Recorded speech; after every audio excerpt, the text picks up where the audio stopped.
பஞ்சாங்கத்தில் பஞ்சு அங்கங்கள் கொண்டது பஞ்சாங்கம். அதில் 3வது இடத்தை பிடிக்கக்கூடியது நட்சத்திரம் என்பதை நீங்கள் மனதிலே வைத்துக் கொள்ள வேண்டும். வைத்தியன் கை பார்க்க வேண்டும், வைத்தியன் கை பார்க்க வேண்டும், ஜோதிடன் கால் பார்க்க வேண்டும் என்பது பழமொழி. சாரம் பார்க்காத ஜோதிடன் சோரம் போவான் என்பது ஜோதிடத்தில் இருக்கக்கூடிய ஒரு பொன்மொழி. அப்ப நட்சத்திரம் என்பது மிக மிக முக்கியமான ஒன்று. திருமண பொருத்தத்தில் நட்சத்திர பொருத்தத்தை மிகவும் கவனமாக கையாள வேண்டும். அப்படி கையாண்டால் மட்டும்தான் அந்த திருமண பொருத்தத்தில் மகிழ்ச்சியாக சந்தோஷமாக இணைந்து வாழ்வார்கள். நட்சத்திர பொருத்தம் இல்லாமல் ஒருவருக்கு திருமணம் செய்து வைத்தோம் என்று சொன்னால் அந்த இல்லற வாழ்க்கை இனிக்காது, பாகக்காய போல கசக்கும். அப்போ திருமண பொருத்தத்தை பார்க்கும்போது பல வகையான கோணங்களிலே நாம் ஆராய்ச்சி செய்வோம். அதில் நட்சத்திர பொருத்தம் என்பது மிக மிக முக்கியமான ஒன்று. நட்சத்திரத்திற்கு என்று சில குணாதிசயங்கள் உண்டு, சில குணங்கள் உண்டு. அதெல்லாம் நம்ம பார்க்க போகிறோம். ஒவ்வொரு நட்சத்திரத்தில் பிறந்தவர்களுக்கும் ஒவ்வொருடைய குணாதிசய கேரக்டர் எப்படி இருக்கும் அப்படின்றத பார்க்க போகிறோம். இந்த 27 நட்சத்திரங்கள் வழியாக சந்திரன் தினமும் பயணிக்கும் காலமே சந்திரகாலம் என அளவிடப்பட்டது. சந்திரகாலம் என்றால் என்ன? தினமும் சந்திரன் ஒரு ராசி கட்டத்திலிருந்து இன்னொரு ராசி கட்டத்துக்கு போகிறதுக்கு 2.25 நாளுக்கு வேக வேகமாக போய்கிட்டே இருப்பார். அப்படி போகும்போது எந்த நட்சத்திரத்தின் பாதத்தில் போகிறாரோ அதுவே ஒருவருடைய ஜென்ம நட்சத்திரமாக கணக்கெடுத்து கொள்ளப்படுகிறது. ஜென்ம காலத்தில் அதாவது நட்சத்திர அதிபதிகள் என ஒரு அட்டவணை உண்டு. பார்த்துக்குங்க, ஒரு நிமிஷம்.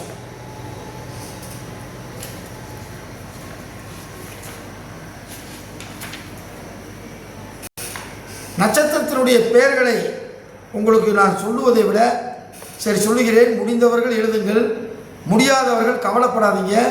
நான் அந்த வகுப்பு முடித்த உடனே அந்த அட்டவணையெல்லாம் உங்களுக்கு வாட்ஸ்அப் குரூப்பில் போட்டுருவேன்.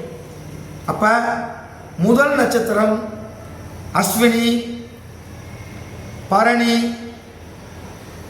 கார்த்திகை, ரோகிணி, மிருகசீரிஷம், திருவாதிரை, புனர்பூசம், பூசம், ஆயில்யம், மகம், பூரம், உத்திரம், அஸ்தம், சித்திரை, சுவாதி, விசாகம், அனுசம், கேட்டை, மூலம், பூரம், உத்திராடம், திருவோணம், அவிட்டம், சதயம், பூரட்டாதி, உத்திரட்டாதி, ரேவதி.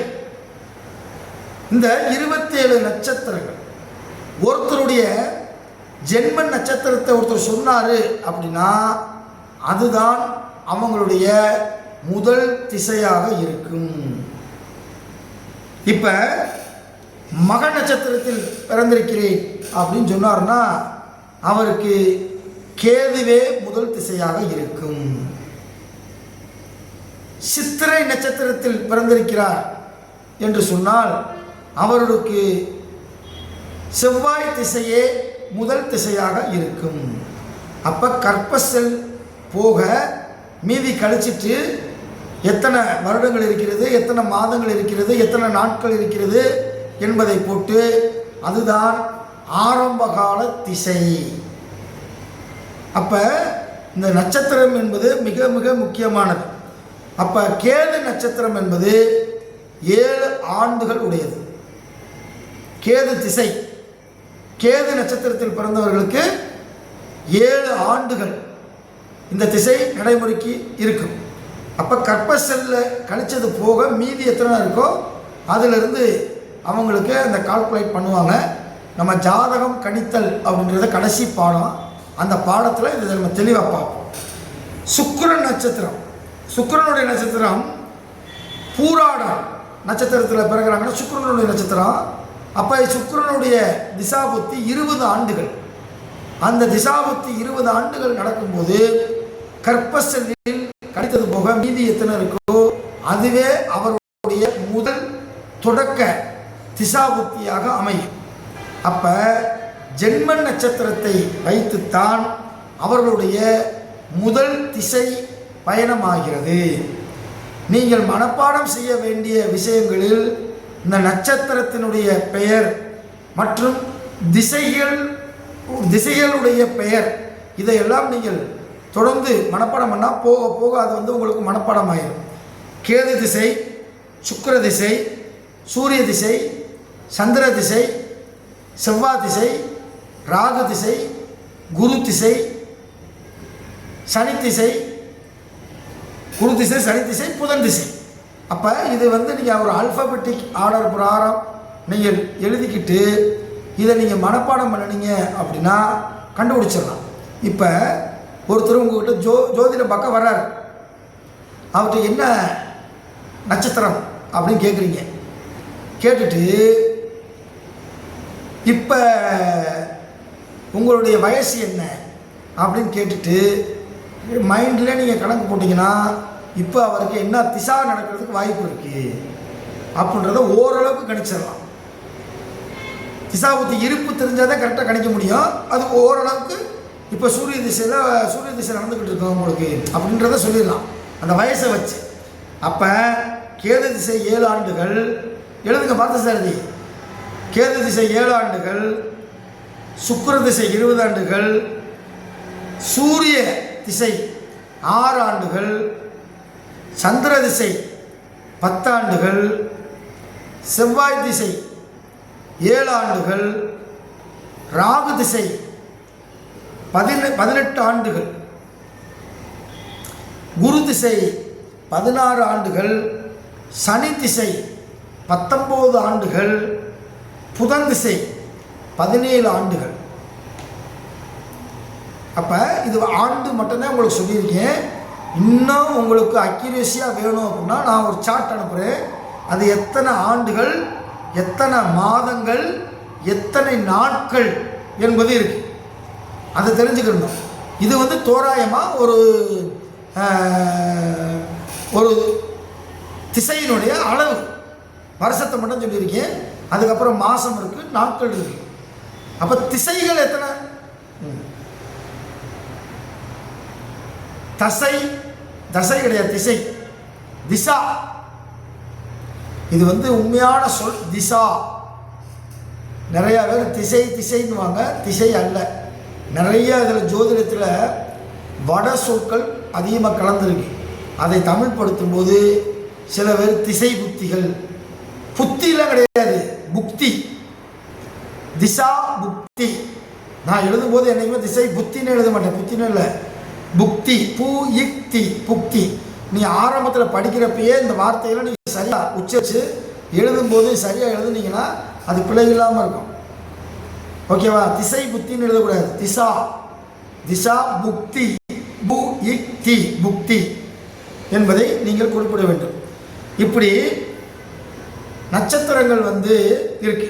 இந்த நட்சத்திரங்களில் சுப நட்சத்திரங்கள், அசுப நட்சத்திரங்கள் என 2ஆக பிரித்தார்கள். அதுக்கப்புறம் ஆண் நட்சத்திரங்கள், பெண் நட்சத்திரங்கள், அலி நட்சத்திரங்கள் என பிரித்தார்கள். அப்போ 27 நட்சத்திரம் என்பது ஒரு நட்சத்திரம் அபிஜித் நட்சத்திரம். அபிஜித் என்பது வடசொல். அதில் தமிழில் வெற்றியாளன், புகழ் உடையவன் அப்படின்னு அர்த்தம். அபிஜித் நட்சத்திரம் இது பெரும்பாலும் மகர ராசியில் வரும்போது நடக்கக்கூடிய ஒரு சம்பவம். 16 டிகிரிக்கு வரும்போது இந்த அபிஜித் நட்சத்திரம் வரும். அந்த நட்சத்திரம் என்பது பிரம்மனுடைய செல்வாக்கு மிகுந்தவர்களாக இருக்கக்கூடிய ஒரு நட்சத்திரமாக அது கருதப்படுகிறது. இப்போ சுப நட்சத்திரங்கள் என்பது எது எது முடிஞ்சால் எழுதிக்கிங்க. சுப நட்சத்திரங்கள் அசுப நட்சத்திரங்கள் என நட்சத்திரங்களை இரண்டாக பிரித்தார்கள். சுப நட்சத்திரங்களில் தான் சுப காரியங்களை செய்வார்கள். வீடு கட்டுவது, திருமணம் செய்வது, ஒரு பெண் வயசுக்கு வந்தால் அந்த சடங்குகளை செய்வது, எல்லா சுபகாரியங்களுக்கும் இந்த சுப நட்சத்திரங்களை பார்த்துத்தான் செய்வார்கள். ஒரு பரிகாரம் செய்ய வேண்டும் என்றாலும் கூட நட்சத்திரத்தை பார்த்துத்தான் பரிகாரம் செய்ய வேண்டும். ஓகேவா? அப்போ சுப நட்சத்திரங்கள் என்பது மொத்தம் 1 ரோகிணி. எழுதுறதுக்கெல்லாம் சங்கடப்பட்டீங்க அப்படின்னா உங்களுக்கு கஷ்டம்.